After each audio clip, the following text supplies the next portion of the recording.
I jolted awake, my eyes fluttering open to darkness enveloping me like a heavy blanket. Panic coursed through my veins as I tried to make sense of my surroundings. I figured out quickly that I was in the backseat of a car, the smell of stale sweat and gasoline filling the air. My hands were tied behind my back. I could feel the rough fibers digging into my skin. I took a deep breath, fighting against the fear that threatened to swallow me whole.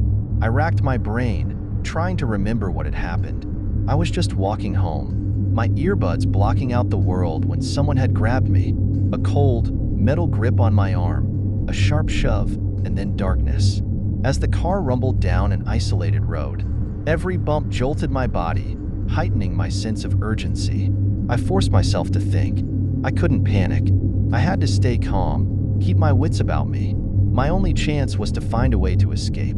I strained my ears, listening for any sounds indicating where we were headed.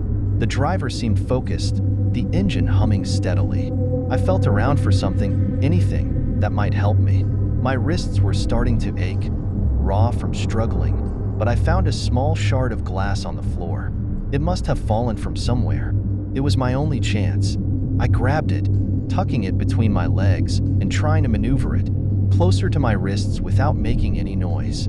The minutes dragged on, stretching into what felt like an eternity, each second amplifying the dread in my chest. I could already picture the headlines if I was never found.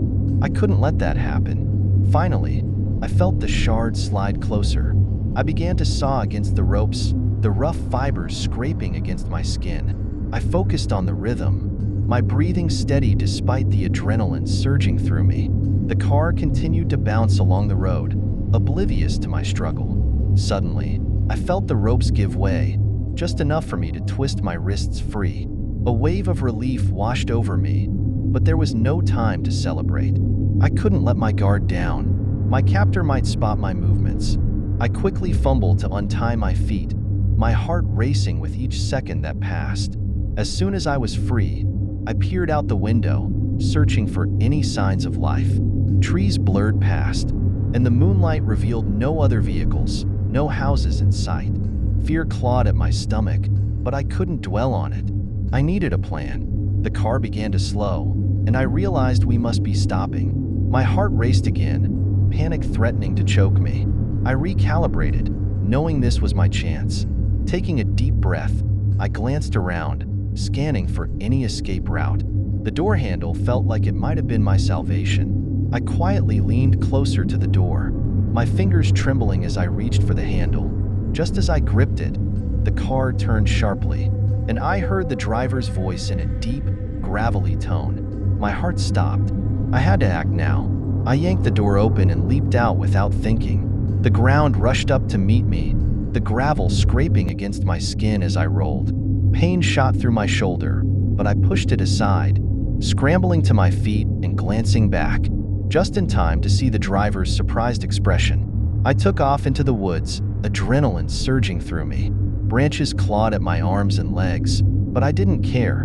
All that mattered was getting away. My lungs burned with every breath, but I kept running, the sound of the car engine fading into the distance. I sprinted until my legs felt like lead, every sound in the woods both a threat and a comfort. I was alive, I was free, and I clung to that thought with every ounce of strength. No matter what it took, I was going to survive.